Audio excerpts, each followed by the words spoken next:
बिल्लाहि मिनश्शैतानिर्रजीम बिस्मिल्लाहिर्रहमानिर्रहीम अस्सलामु अलैकुम व रहमतुल्लाहि व बरकातुहू। महाराष्ट्र के मजलिस इत्तेहादुल मुस्लिमीन के सदर वो रुकने पार्लिमान मोहतरम जनाब इम्तियाज जलील साहब, महाराष्ट्र के मजलिस इत्तेहादुल मुस्लिमीन के वर्किंग प्रेसिडेंट ब्रादरम मोहतरम जनाब डॉक्टर गफ्फार कादरी साहब,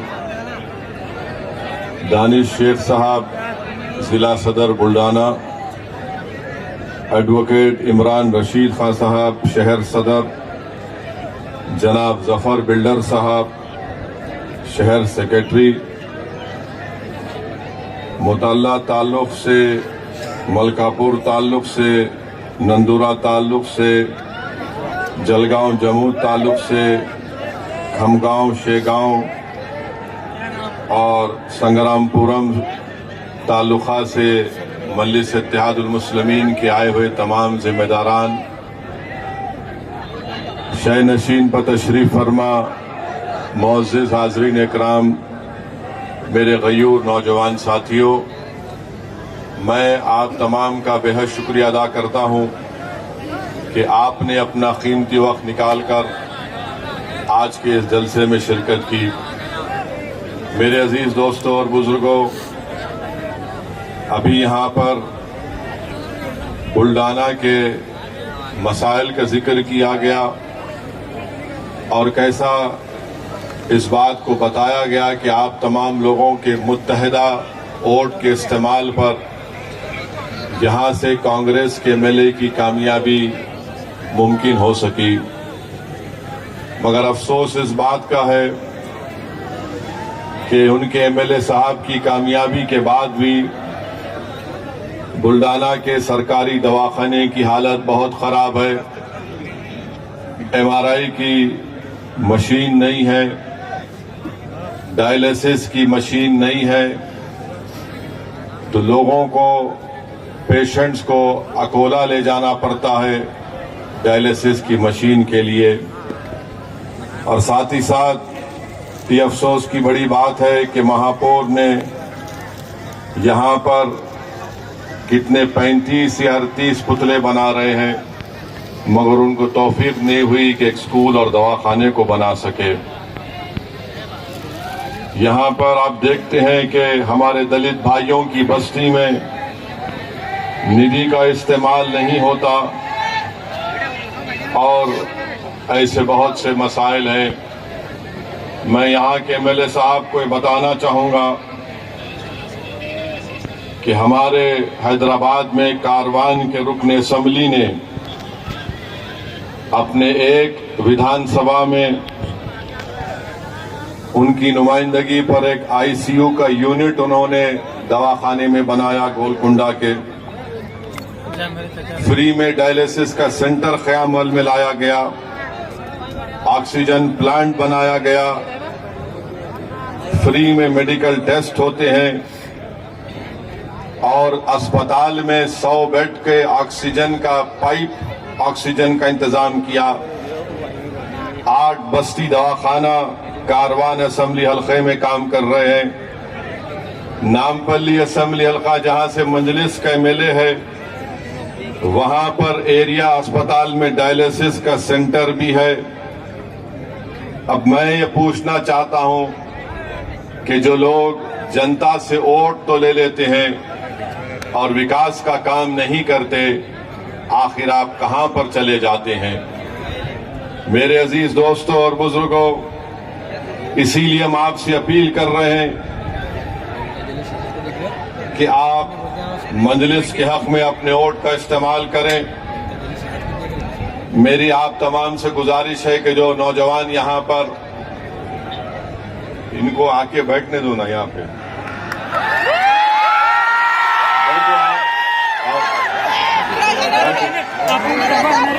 नहीं होना, सुनना है। आधे घंटे हमारी बात को आराम से सुनिए।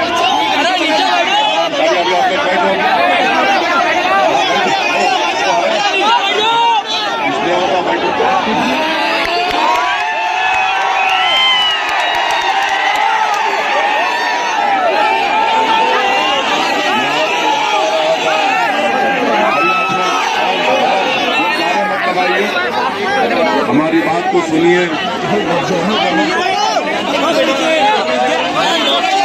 तो यहाँ पर मलकापुर में फिरदौस कॉलोनी है, अली नगर है,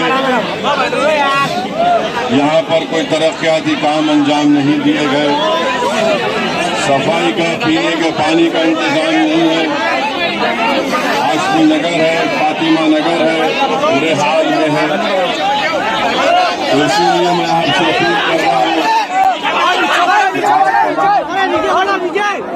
मलकापुर में और जिले बुलढाना में मजलिस इत्तेहादुल मुस्लिमीन को मजबूत करिए।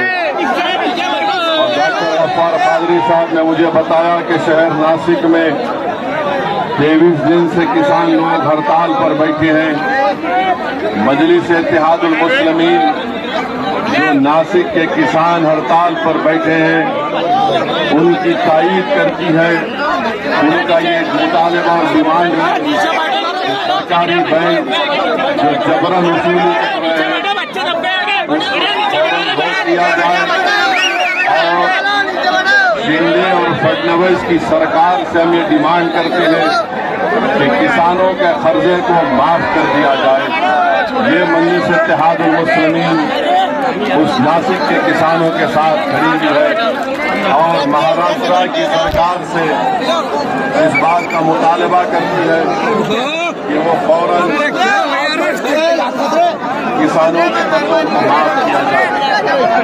आपके सामने इस बात को बताना चाहता हूं कि मजलिस इत्तेहादुल मुस्लिमीन की नुमाइंदगी पर अकोला में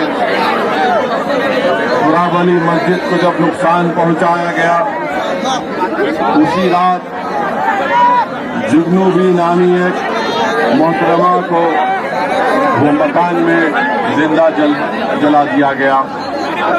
उनके बेटे अकबर जो ऑटो ड्राइवर है, एक झोपड़ी में रहते अपनी बीवी के साथ और वो जुगनूबी उमर रसीदा थी। डॉक्टर गफ्फार कादरी साहब के साथ शाहिद रंगून वाला, अब्दुल नाजिम, जमील खान, अब्दुल मुनाफ, मुस्तफा और आरिफ उस वफद डेलीगेशन में थे और पुलिस से मुलाकात करके इस बात का मुतालबा किया कि ये शॉर्ट सर्किट से मौत नहीं हुई, इसका FIR दर्ज किया जाए। हुसैन अली नामी एक शख्स को पुलिस कस्टडी में मारकर उसमें टांग की हड्डी टूट गई। नागपुर को लाया गया इलाज के लिए। मजलिस के वफद में जाकर परिवार से मुलाकात की। 16 मई को स्पेशल IGP अमरावती से मुलाकात करके एक मैसेज दिया। फिर DSP अकोला से भी मुलाकात की।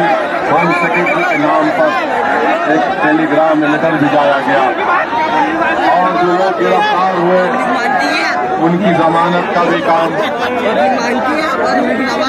मैं आपको 1 मिनट का वक्त दे रहा हूँ। जितने भी मजलिसी है, जो मजलिस से मोहब्बत करने वाले हैं, 1 मिनट के अंदर अपनी जगह के ऊपर बैठ जाए और जो खड़ा रहेगा वो ये समझ लेना कि उसको कांग्रेस वालों ने या राष्ट्रवादी वालों ने भेजा है।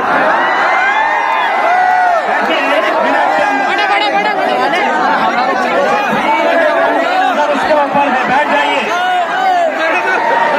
बैठिए, जो कहा भाई तुम्हारा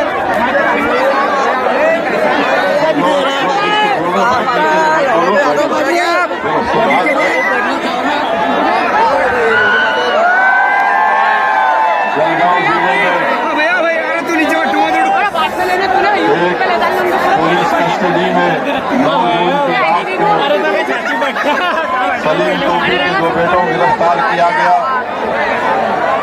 सलीम टोपी साहब 25 साल से नगर सेवक है और वहां पर पुलिस कस्टडी में मौत हो गई। इस्लामिक कैलेंडर का नया साल का पहला महीना मुहर्रम है और ये इस दीन की खूबसूरती है कि साल का आखिरी महीना और साल का पहला महीना दोनों कुर्बानी का दर्ज देता है। दोनों कुर्बानी का दर्ज देता है। तो मेरी आपसे ये भी गुजारिश है कि आज से 1400 साल पहले, आज से 1400 साल पहले 10 ज़िलहिज के दिन अल्लाह के रसूल मोहम्मद मुस्तफ़ा सल्लल्लाहु अलैहि वसल्लम ने अपना हज्जतुल विदा में आखिरी खुतबा दिया। तो खुतबे में बहुत सी चीजें हैं, मगर रसूल अल्लाह सल्लल्लाहु अलैहि वसल्लम ने क्या खुतबा दिया और कहा कि सुनो, मैं तुम्हारे दरमियान में ज्यादा देर नहीं रहने वाला हूं। मोहम्मद सल्लल्लाहु अलैहि वसल्लम ने 1,15,000 लोग थे। रसूलुल्लाह सल्लल्लाहु अलैहि वसल्लम अपनी बात को अपनी ज़बान मुबारक से इरशाद फरमाते 3-3 बार। इस तरह का लाउड स्पीकर का इंतजाम नहीं किया। 1,15,000 का मजमा था। अल्लाह के रसूल सल्लल्लाहु अलैहि वसल्लम रहमतुल आलमीन, महबूब रब्बुल आलमीन अपनी ज़बान मुबारक से बोलते और सहाबा कराम 3-3 मरतबा उस बात को बोलते ताकि 1,15,000 के मजमे को आका की ज़बान मुबारक से निकले अल्फाज उनको समझ में आए और सुनाई दिए। रसूलुल्लाह सल्लल्लाहु अलैहि वसल्लम ने क्या कहा कि जिस तरह ये ज़िलहज का महीना मुबारक है, जिस तरह ये दिन मुबारक है, उसी तरह मुसलमानों की जान और माल हमारे लिए मुबारक है। तुम किसी की जान और माल नहीं छीन सकते उनसे। रसूलुल्लाह सल्लल्लाहु अलैहि वसल्लम ने फरमाया, सुनो क्या फरमाया, नौजवानों तुम सुनो, तुमको अगर एक नेक इंसान बनना है तो सुनो। आका ने फरमाया सल्लल्लाहु अलैहि वसल्लम ने कि अल्लाह की नजर में ना गोरा बड़ा है ना काला बड़ा है। अल्लाह की नजर में ना कोई गोरा बड़ा है ना काला बड़ा है। अल्लाह की नजर में सबसे करीब वो है जिसके पास तक़वा है, जिसके दिल में अल्लाह का खौफ होगा, अल्लाह से कूट कूट कर मोहब्बत होगी और रसूल अल्लाह सल्लल्लाहु अलैहि वसल्लम के लिए उसका दिल धड़कता होगा, वो अल्लाह को बहुत पसंद है। तो याद रखो, जो काले को समझता है ये काला है और मैं गोरा हूं, तो रसूल अल्लाह सल्लल्लाहु अलैहि वसल्लम ने फरमाया कि ना गोरा बड़ा है ना काला बड़ा है, ना अरब बड़ा है ना अजमी बड़ा है। जिसके पास तक़वा है वो अल्लाह के करीब बहुत बड़ा है। फिर रसूल अल्लाह सल्लल्लाहु अलैहि वसल्लम ने फरमाया कि अपनी औरतों पर जुल्म मत करो, अपनी औरतों पर जुल्म मत करो, उनसे नरमी रखो, उनसे नरमी रखो। तो मुसलमानों, जब तुम घर में जाओगे, अगर तुम्हारे घर में तुम्हारी बीवी है, तुम्हारी बहन है, तुम्हारी मां है, तो तुम उनसे नरमी का रवैया अख्तियार करो। जिसकी बीवी है उससे नरमी का रवैया अख्तियार करो, उसको इज्जत दो, मुकाम दो, वो तुम्हारी शरीक हयात है। रसूलुल्लाह सल्लल्लाहु अलैहि वसल्लम ने फरमाया कि अपनी औरतों से नरमी का रवैया रखो। और रसूलुल्लाह सल्लल्लाहु अलैहि वसल्लम ने फरमाया कि किसी का कत्ल मत करो, किसी का कत्ल मत करो नाजायज तौर पर। मुसलमान किसी का कत्ल नहीं करता नाजायज तौर पर। रसूलुल्लाह सल्लल्लाहु अलैहि वसल्लम ने फरमाया अपने गुलामों से नरम रवैया अख्तियार करो। मेरे अजीज दोस्तों और बुजुर्गों, ये मोहम्मद मुस्तफ़ा सल्लल्लाहु अलैहि वसल्लम का आखिरी खुतबा है, बल्कि दुनिया में इंसानियत की हिस्ट्री में अगर किसी को देखना है चार्टर ऑफ ह्यूमन राइट्स, तो रसूलुल्लाह सल्लल्लाहु अलैहि वसल्लम के आखिरी खुतबे हुज्जतुल विदा को पढ़ ले। तो मेरे नौजवानों, अल्लाह के रसूल सल्लल्लाहु अलैहि वसल्लम के इस आखिरी खुतबे के अल्फाज को याद रखो कि किसी मुसलमान के माल को या किसी के भी माल को या किसी के जान पर आप किसी पर हमला नहीं कर सकते। अपनी औरतों से, अपनी ख़वातीन से नरमी से पेश आओगे, और तोड़ दो ये जंजीरें। कोई काला है, कोई बड़ा है, कोई खानदानी है, कोई फुला तुरुमची है, कोई नवाब है। अरे कोई अल्लाह की नजर में सब बराबर है। कोई काला काले को, गोरे को काले पर फौकियत नहीं है। तुम्हारा खानदान पानदान होगा मगर अल्लाह की नजर में कुछ नहीं है उसकी हैसियत। तुम में अल्लाह का खौफ होगा, तुम में रसूल अल्लाह सल्लल्लाहु अलैहि वसल्लम से मोहब्बत होगी। और रसूल अल्लाह सल्लल्लाहु अलैहि वसल्लम ने अपने आखिरी खुतबे में फरमाया, नमाज पढ़ो, रोजा रखो, ज़कात दो। नौजवानों, रोजा नमाज पढ़ो। मुसलमानों की पहचान कैसे होगी? मस्जिदों को आबाद रखने से होगी। नौजवानों, तुम अगर चाहते हो कि तुम्हारा दीन मजबूत हो, तुम मजबूत हो, तो अपने सरों को, अपनी आंखों को अल्लाह के आगे सजदे में झुकाओ। रोजे रखो। जिसके पास दौलत है ज़कात निकालो। कमजोरों की मदद करो, गरीबों की मदद करो। और रसूल अल्लाह सल्लल्लाहु अलैहि वसल्लम ने फरमाया, पड़ोसियों का ख्याल रखो, पड़ोसियों का ख्याल रखो। रसूल अल्लाह सल्लल्लाहु अलैहि वसल्लम ने नहीं फरमाया कि मुसलमान पड़ोसी का ख्याल रखो और गैर मुस्लिम का ख्याल मत रखो। रसूल अल्लाह सल्लल्लाहु अलैहि वसल्लम ने आखिरी खुतबे में इतना कहा, नौजवानों, पड़ोसी का ख्याल रखो, पड़ोसी का ख्याल रखो। तो सहाबा कराम में डर पैदा हो गया कि कहीं रसूल अल्लाह सल्लल्लाहु अलैहि वसल्लम उनको और कोई हुकूक ना दे दे। तो आपका पड़ोसी हिंदू रहे, दलित रहे, ओबीसी रहे, मगर आपका पड़ोसी है। अगर आपका पड़ोसी मुसलमान है या कोई भी हो, इस बात का ख्याल रखो कि आपका पड़ोसी भूखा ना रहे। आपका पड़ोसी, उसकी तकलीफ आपकी तकलीफ होनी चाहिए। अगर आप रसूल अल्लाह सल्लल्लाहु अलैहि वसल्लम से, हम तमाम उनके उम्मती हैं, हम रसूल अल्लाह सल्लल्लाहु अलैहि वसल्लम के उम्मती हैं। और हमारे लिए सबसे बड़ा तुर्रे इम्तियाज क्या है कि हम मोहम्मद सल्लल्लाहु अलैहि वसल्लम के गुलामों के गुलाम हैं। ये हमारे लिए सबसे बड़ा तुर्रे इम्तियाज है। ये हमारे लिए इम्तियाज नहीं होना चाहिए कि इसके पास दौलत है तो बड़ा है, ये एमपी है तो बड़ा है, ये प्राइम मिनिस्टर है तो बड़ा है। अरे सबसे बड़ा इम्तियाज ये है कि हमको अच्छे इंसान बनना है। तो मेरे अजीज दोस्तों और बुजुर्गों, मेरे गयूर नौजवानों, मेरी इन बातों पर गौर करो। नेक बनो, अच्छे बनो। कल मुस्तकबिल तुम्हारा होगा नौजवानों, जो तुम आज यहां खड़े होकर इस दीवाने की बात सुन रहे हो। अगर तुम नेक हो जाओगे तो ताकतवर लोग तुम्हारे सामने अपना सर झुका देंगे। तुम मस्जिदों में जाकर अपने चेहरों को झुकाओगे सजदे में, अपने पेशानियों को जमीन पर रगड़ कर अल्लाह से भीख मांगोगे कि अल्लाह माफ कर दे। तो खुदा की कसम, पूरे जालिम लोग तुम्हारे सामने अपना सर झुका देंगे। मगर तुम मस्जिदों को भूल चुके हो, तुम रमजान के रोजों को भूल चुके हो, तुम कुरान और सुन्नत को मत भूलो। हमारी पहचान कुरान और सुन्नत है। ये अल्लाह के रसूल सल्लल्लाहु अलैहि वसल्लम ने इरशाद फरमाया।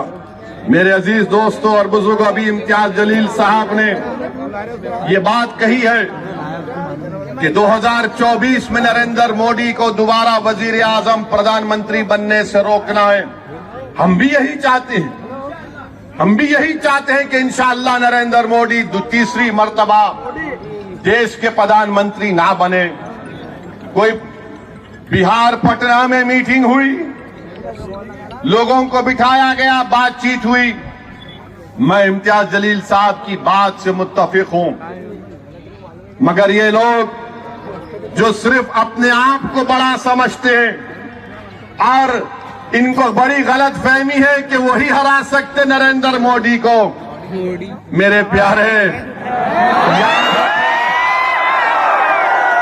याद रखो मेरी इस बात को, जब तक तुम कमजोर और मजलूमों को साथ नहीं लोगे, तुम जुल्म का खात्मा नहीं कर पाओगे। ताकतवर लोग बैठकर एक ताकतवर को हराएंगे तो फिर कोई मजा नहीं है।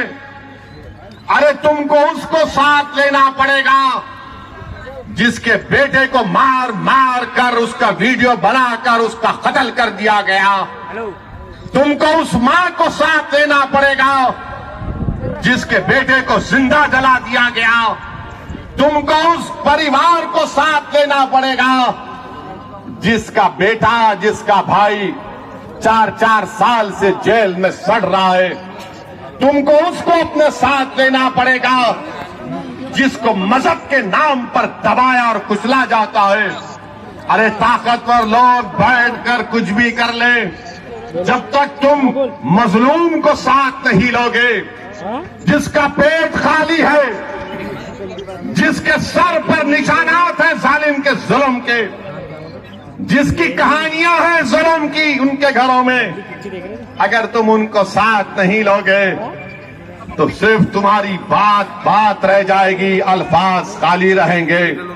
हाँ, बताओ, अगर तुम जालिम से मुकाबला करना चाहते हो, बताओ अगर तुम इस मुल्क में वो संविधान जिसको बाबा साहब अम्बेडकर ने ये कहा था लिबर्टी, इक्वालिटी, फ्रेटर्निटी, जस्टिस को कायम करना चाहते हो, अगर तुम वो संविधान जिसमें बाबा साहब ने राइट टू लाइफ और राइट टू इक्वालिटी का संविधान में फंडामेंटल राइट बनाया, अगर तुम कल्चर को मानते हो जो आर्टिकल 29 का है, अगर तुम वाकई में मुखलिस हो तो हम हाथ बढ़ाते हैं तुम्हारे साथ हाथ मिलाने के लिए।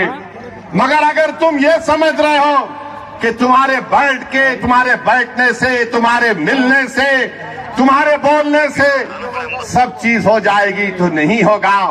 अरे सबसे बड़ा जुल्म किसी पर हुआ तो मुसलमानों पर, दलितों पर, आदिवासियों पर। अरे तुम कौन हो बताओ? तुमको देखकर ऐसा नजर आता है कि ताकतवर लोग बैठे हुए हैं, जिसको अंग्रेजी में कहते हैं एलिटिस्ट लोग बैठे हैं, वहां पर कमजोर मजलूम नजर नहीं आता। तुम्हारा नुकसान तो यह हुआ कि तुम्हारे हाथ से महाराष्ट्र की मुख्यमंत्रीशिप चले गई। तुम्हारा नुकसान ये हुआ कि तुमको ईडी का तुम पर केस हो गया।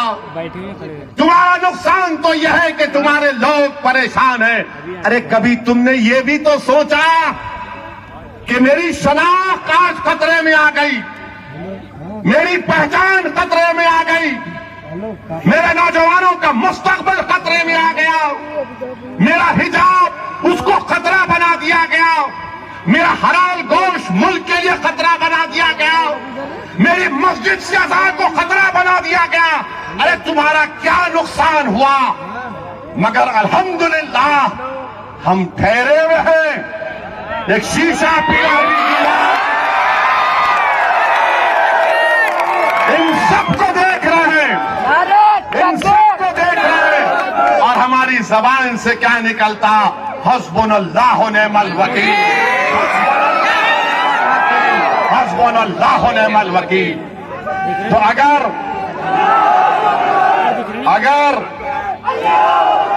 ये आपकी सोच होगी तो बराबर हम तैयार हैं।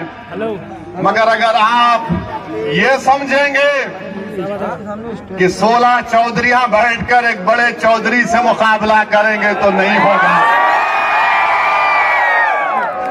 तो हम आपसे बताना चाहते हैं, इखलास की बुनियाद पर बातचीत होगी तो हम समझ सकते हैं। अच्छा ये बताओ आप कि इम्तियाज जलील है, बीजेपी और संघ परिवार को 21 साल से औरंगाबाद की पार्लियामेंट की सीट, जो औरंगाबाद के पार्लियामेंट के हल्के में कोई विकास डेवलपमेंट नहीं होता था, कुछ नहीं होता था।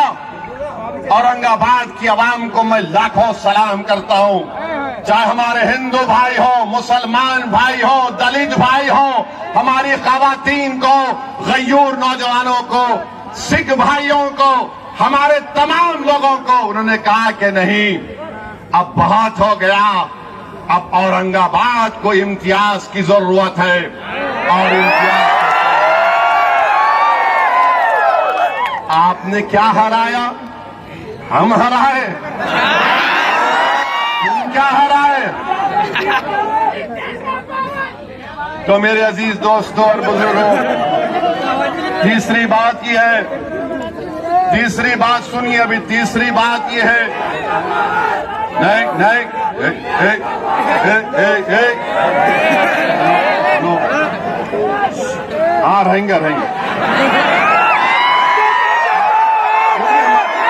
ऐसा नहीं, सुनिए हमारी बात को। आप तकरीर करना चाह रहे तो आओ यहाँ पे, आओ करते हैं। हाँ, अब तुम बोलेंगे यहाँ के ठहरना पड़ेगा तुम्हारे, 10 बजे तक भड़काऊ भाषण देना पड़ेगा।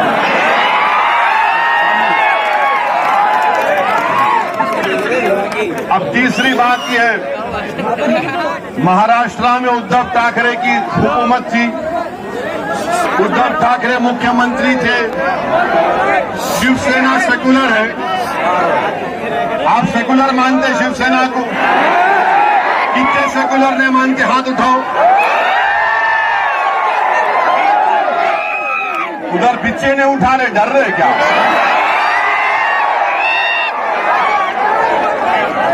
अब क्या हुआ? कांग्रेस, राहुल गांधी और शरद पवार मिलकर उद्धव ठाकरे को बोले आप सेकुलर हैं, आप मुख्यमंत्री बन जाओ। अरे ये क्या है बाबा? क्या हमारे कान में फूल है या तुम हमको मुंह में चॉकलेट दे रहे? उनको मुख्यमंत्री बना दिए और हमारे जो सरकारी मुसलमान हैं,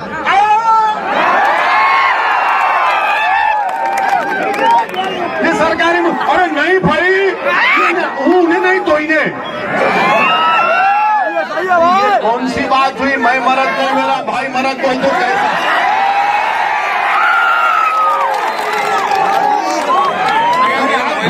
सेकुलरिज्म है। मैं यही तो पूछ रहा हूं, मगर पवार साहब नहीं मानेंगे मेरी बात, बोलेंगे नहीं ये भड़काऊ भाषण देता है। अच्छा वो हो गया। अभी इम्तियाज साहब अपने भाषण में बोले कि सुबह 6 बजे अजीत पवार और देवेंद्र फडणवीस अचानक निकाह कर लिए।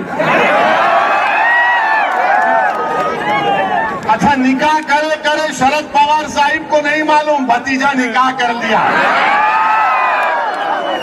वलीमा नहीं हुआ, हुकूमत खत्म हो गई। वलीमा मालूम ना, ज्यादा नहीं बोलना, नहीं तो लोग बोलेंगे इन्हें उधर लेके जा रहे। अब कौन जिम्मेदार उसका? मैं जिम्मेदार।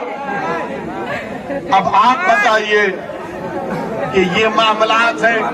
अच्छा ये लोग बोलते हैं कि नहीं मुसलमान हमको वोट देना आपका इख्तियार है, दलित वोट देना उसका इख्तियार है, हमारे दलित भाइयों का। मगर आप बताइए, आपने मुस्लिम अक़लियत को रिजर्वेशन क्यों नहीं दिया उद्धव ठाकरे? क्या एक मराठा का बच्चा डॉक्टर बनेगा? मुसलमान मोची का बच्चा डॉक्टर नहीं बनेगा। एक मराठा का बेटी आईपीएस अफसर बनेगी, तो क्या एक टीचर की बेटी आईपीएस अफसर नहीं बनेगी जो मुसलमान है? मगर आपने नहीं दिया। हमारी गरीबी यह है कि 83% महाराष्ट्र के मुसलमानों के पास एग्रीकल्चर लैंड नहीं है, 56% मुसलमान के पास कोई एसेट नहीं है, और सिर्फ 0.7% मुसलमान जो महाराष्ट्र के, वो सालाना 3,60,000 उनकी आमदनी है, यानी 1% भी नहीं है। मगर हमको रिजर्वेशन नहीं देंगे। उद्धव ठाकरे बोलेंगे मराठा को मिलना, बराबर मिलना, मगर हम क्या गुनाह करें? दो आप मराठा भाइयों को, बहनों को, मुस्लिम भाई बहन को भी दो, मगर नहीं। मराठा ताकतवर होगा, मुसलमान गरीब से गरीब होगा, मगर वोट इनको देना पड़ेगा। अरे तुम खुल के क्यों नहीं कह देते कि हम तुमको हमेशा कमजोर करके रखेंगे, हम तुमको हमेशा भिखारी बनाकर रखेंगे? बोल दो, खुल के बोलो। तुम मुसलमान का वोट चाहते मगर रिजर्वेशन नहीं देते। शरद पवार साहिब, राहुल गांधी क्यों नहीं देते? नहीं, अगर देंगे तो हिंदू वोट बीजेपी को चला जाएगा। अरे वोट की बात नहीं हो रही है, इंसाफ की बात हो रही है।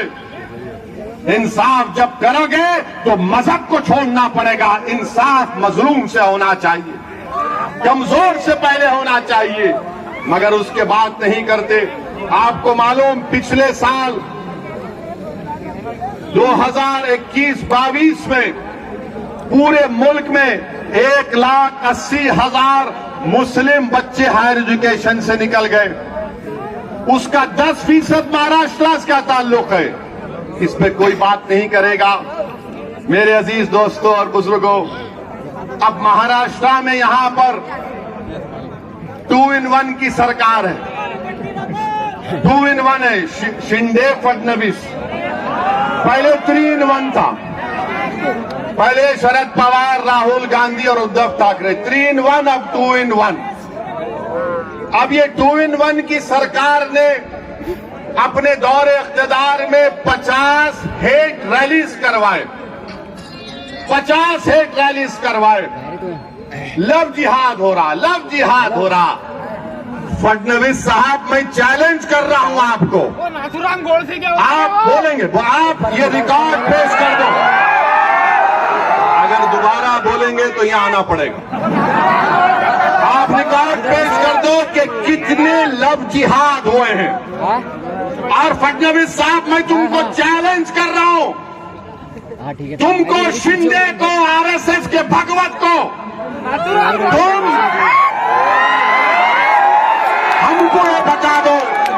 हमको ये बता दो कि लव जिहाद का डेफिनेशन क्या है। किसको लव जिहाद बोलते बताओ, डिफाइन करो। तुम नहीं कर सकते। और नतीजा क्या हुआ? कोल्हापुर, अकोला, जलगांव, अहमदनगर, जो मैंने जिक्र किया, ये सब तमाशे हुए। हम महाराष्ट्र की हुकूमत से, महाराष्ट्र के ब्यूरोक्रेसी से, पुलिस डिपार्टमेंट से ये कह रहे हैं कि आप सरकार की बातों में मत आओ, महाराष्ट्र के पीस को मेंटेन करो। आप सरकार को खुश करने के लिए आईपीसी इस्तेमाल मत करो। आप जो एक्यूज है उनके खिलाफ इस्तेमाल करो। अमन जरूरी है। सरकारें आएंगी और चले जाएंगी। हम उम्मीद करते कि महाराष्ट्र के आला पुलिस ओहदेदार अपनी जिम्मेदारी को निभाएंगे। मेरे अजीज दोस्तों और बुजुर्गों, फिर हम ये भी देखते हैं कि हमारे वजीर आजम अमेरिका गए। वजीर आजम अमेरिका गए, हमको उस पर कोई इतराज नहीं है।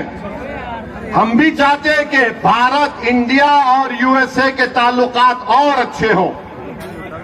अब तो हम स्ट्रेटेजिक पार्टनर हैं। अब तो हम एग्रीमेंट्स में शेयर्ड वैल्यूज का जिक्र करते हैं। मगर हमारे वजीर आजम जब अमेरिका में थे तो दो बातों का मुझे बड़ा एतराज है। उमूमन अगर कोई मुल्क का वजीर आजम फॉरेन टूर पर जाता है, उस पर तबसरा करना ठीक नहीं है। मगर वजीर आजम प्रधानमंत्री मोदी, मैं मजबूर हूं आपकी बात को यहां पर रखने के लिए।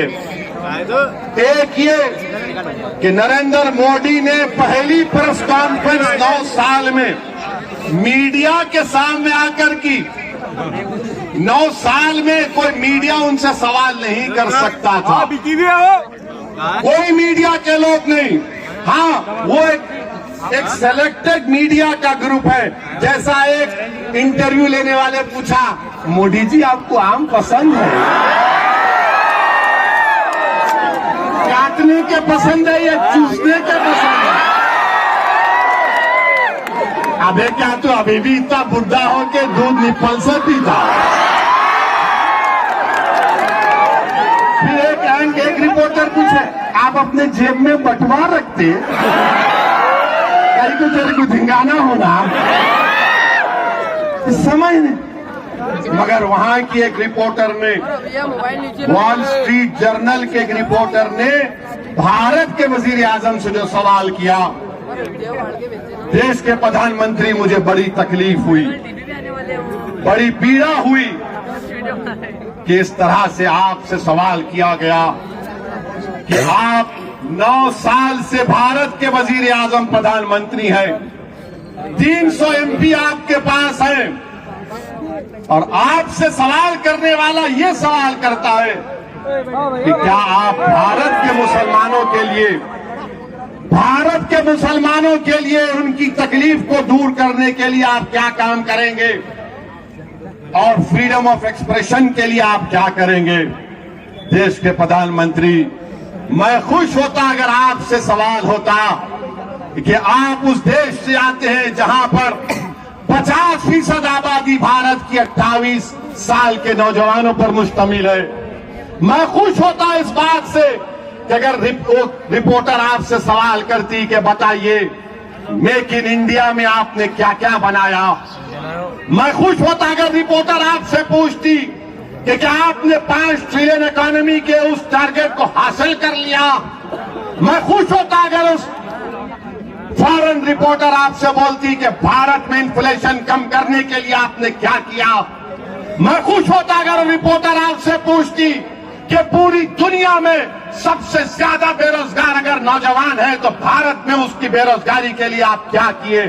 मगर उस रिपोर्टर ने 9 साल के वजीर आजम 300 MP रखने वाले वजीर आजम से पूछा मुसलमानों की तकलीफ को दूर करने के लिए आप क्या कर रहे हैं, फ्रीडम ऑफ एक्सप्रेशन के लिए क्या कर रहे हैं। तो हमारे वजीर आजम ने कह दिया कि हमारे DNA में डेमोक्रेसी है, डिस्क्रिमिनेशन नहीं है। प्रधानमंत्री, सच्चाई को मैं अब बयान कर रहा हूं। क्या मणिपुर में 300 चर्चिस को जला दिया गया, क्या वो डिस्क्रिमिनेशन नहीं है। 300 चर्चिस मणिपुर में जला दिए गए। क्या उत्तरकाशी में मुसलमानों से नहीं कहा गया कि छोड़कर भाग जाओ, तुम्हारा बायकॉट किया जाएगा। ये डिस्क्रिमिनेशन नहीं है। वजीर आजम, क्या आपका दिल्ली का MP ने नहीं कहा कि मुसलमानों से कोई खरीदो फरोख्त मत करो, क्या ये डिस्क्रिमिनेशन नहीं है। वजीर आजम, क्या आपने CAA का कानून मजहब की बुनियाद पर नहीं बनाया, क्या ये डिस्क्रिमिनेशन नहीं है। माइनॉरिटी वेलफेयर का बजट आपने 40% कम कर दिया, क्या ये डिस्क्रिमिनेशन नहीं है। आपने मौलाना आजाद फेलोशिप को खत्म कर दिया अल्पसंख्यक समाज के लिए। अब कोई मुसलमान बच्चा फेलोशिप और PhD नहीं कर पाएगा, क्या ये डिस्क्रिमिनेशन नहीं है।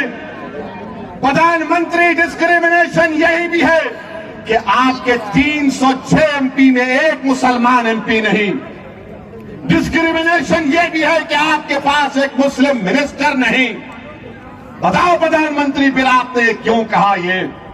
मुझे बड़ी तकलीफ हुई कि आप से इस तरह का सवाल वॉल स्ट्रीट जर्नल के एक जर्नलिस्ट ने कर दिया। हम तो उम्मीद करेंगे कि भारत के जर्नलिस्ट भी पप्पा जी से इस तरह का सवाल करेंगे। करेंगे नहीं मालूम, मगर अफसोस हुआ देश के प्रधानमंत्री, आपसे इस तरह का सवाल हुआ। दूसरी बात, जो देश के प्रधानमंत्री वजीर आजम ने वहां की कांग्रेस को तकरीर की जिसमें अमेरिका के पार्लियामेंट कांग्रेस और सेनेटर्स बैठे हैं, उसमें प्राइम मिनिस्टर ने कहा कि हमको 75 साल की आजादी 1000 साल की गुलामी के बाद मिली। देश के प्रधानमंत्री, आप क्यों ये झूठ बोलते हैं कि 75 साल की आजादी 1000 साल की गुलामी के बाद आप बोलते मिली है। तो फिर देश के प्रधानमंत्री, आप ये बताओ कि अगर 75 साल की आजादी जो हमको मना रहे 1000 साल की गुलामी से मिली, तो फिर अंग्रेज तो 200 साल हुकूमत किए ना। क्या मराठा लोगों की हुकूमत नहीं थी? क्या पेशवाओं की हुकूमत नहीं थी? क्या चोलास की हुकूमत नहीं थी? क्या विजयनगरा की हुकूमत नहीं थी? क्या यादवा हौसला की हुकूमत नहीं थी? क्या गुलाम जिसका नाम मलिक अंबर है उसकी हुकूमत नहीं थी? प्रधानमंत्री, आप कहां भूल जाते हैं? आप खाली एक ही आंख से देखते, बस वो दिख गया, वो प्रधानमंत्री लाल किले पे जो खड़े हो कि आप 15 अगस्त को झंडा लहराएंगे, ताजमहल, ये सब क्या है? ये भी तारीख का हिस्सा है प्रधानमंत्री, हिस्ट्री का हिस्सा है। मगर जो 500 साल पहले हुआ, आप असदुद्दीन ओवैसी से पूछ रहे, तुम बोलो है? अरे भाई साहब, हम जो है बाबा आदम की औलाद हैं। सुने फडणवीस, बाबा आदम की औलाद हैं। और बाबा आदम जब दुनिया में पहला कदम रखे तो हिंद में रखे, तो जब अब्बा यहां पे कदम रखे तो ये अब्बा की जमीन, ये अब्बा की जमीन है। तो अब्बा की जमीन से अब कोई निकलने वाला नहीं है। हम सब लोग आदम की औलाद हैं। किसकी औलाद है? बाबा आदम हमारे अब्बा, डैडी, अब्बा, अब्बू, ये समझता है। मगर उनकी औलाद, उनकी औलाद, उनकी औलाद की एक्सपर्ट हो क्या? तो ऐसा नहीं होगा ना। अच्छा, अब आप ये फोटो रखा,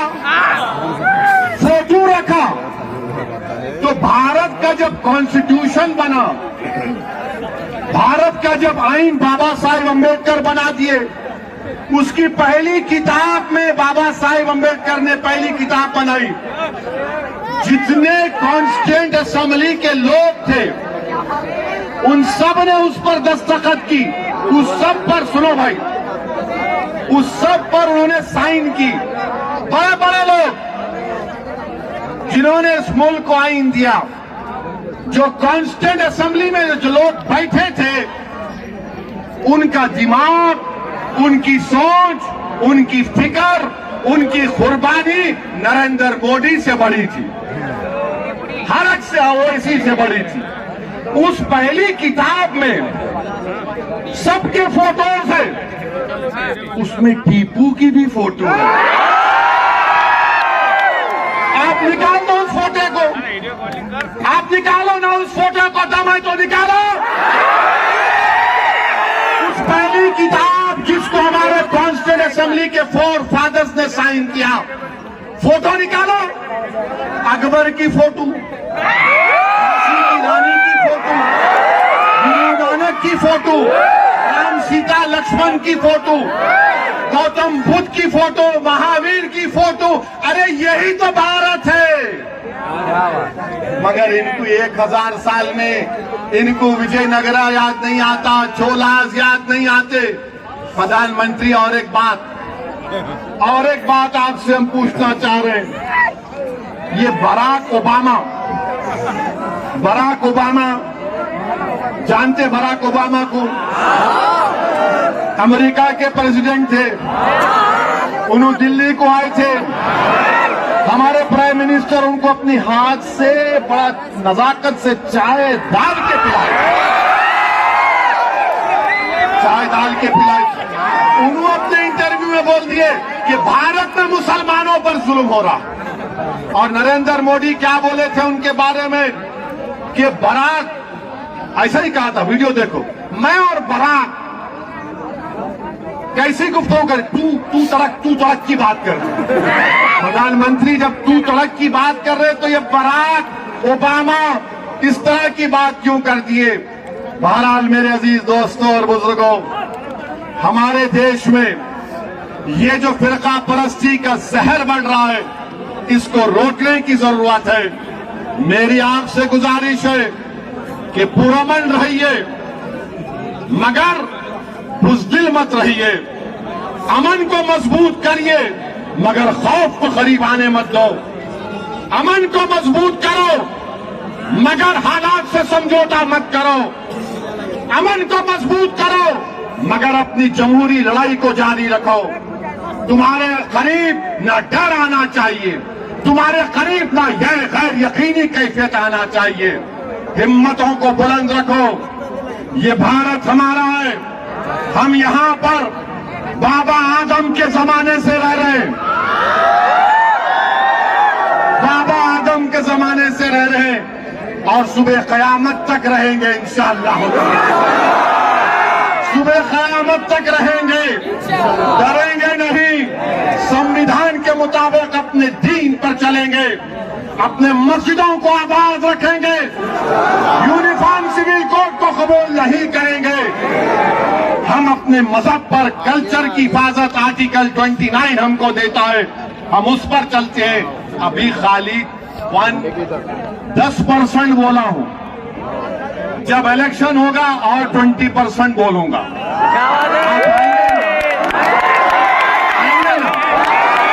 या खाली ऐसा ही बोल रहे और वोट देंगे ना, पतंग को देंगे ना, या फिर डर के बोलिए नहीं उनको दे, अपनी पार्टी कांग्रेस पार्टी, अपना लीडर इम्तियाज, अपना लीडर गफ्फार कादरी, जब सब लोग अपने अपने लीडर को बना लिए, तुम भी लीडर बनो। बहुत बहुत शुक्रिया आपका। सलाम अलैकुम व रहमतुल्लाह।